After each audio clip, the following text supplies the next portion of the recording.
Let's discuss the second commandment according to the oldest, that is the Jewish enumeration of the 10 commandments. In Christian tradition, it's the first commandment. The most common translation begins, "You shall have no other gods before me." The commandment then goes on to prohibit both making idols and worshiping idols.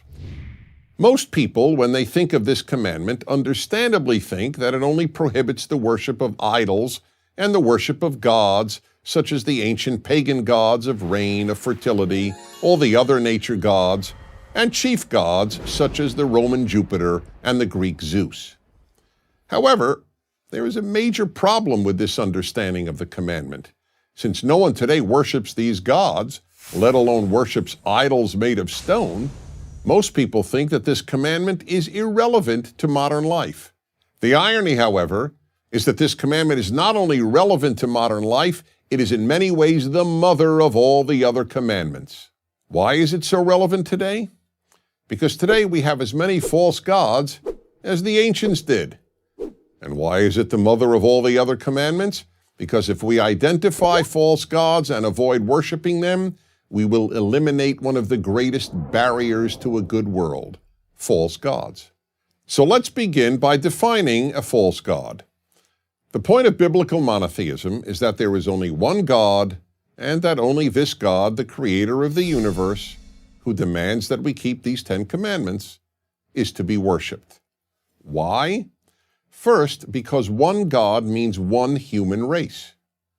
Only if we all have the same creator or father, as it were, are we all brothers and sisters. Second, having the same parent also means that no person or group is intrinsically more valuable than any other. And third, one God means one moral standard for all people. If God declares murder wrong, it is wrong for everyone, and you can't go to another God for another moral standard. When anything else is worshipped, bad things result.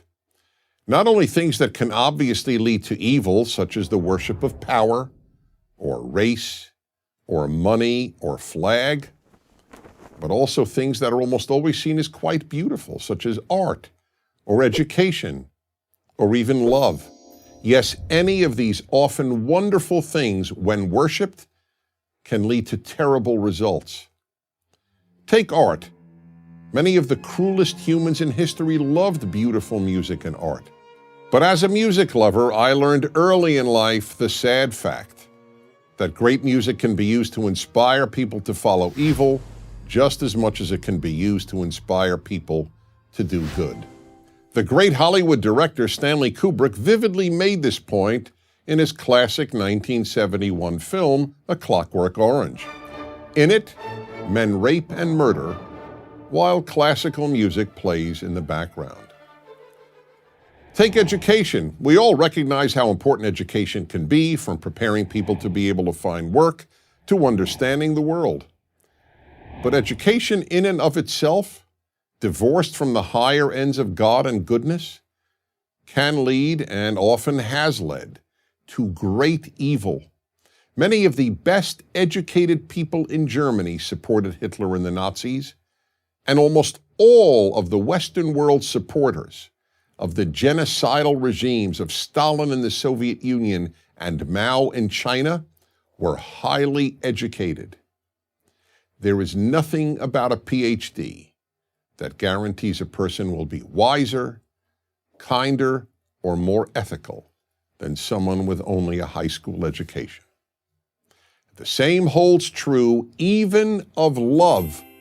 Love, of course, is so often beautiful, but it too can lead to evil. In the 20th century, people who put love of country above love of God and goodness often committed terrible evil. And here's a test for you. Imagine that the pet you love and a stranger, a person you don't know and therefore could not possibly love, are drowning. Do you first try to save your pet or the stranger? Well, if love is an end in itself, you save your pet. But if you hold human life as a higher value than love, you won't follow love. This commandment made the ethical revolution of the Bible and of the 10 Commandments, what is known as ethical monotheism, possible. Worship the God of the Ten Commandments, and you will make a good world. Worship a false god, no matter how noble sounding, and you will end up with a world of cruelty. I'm Dennis Prager.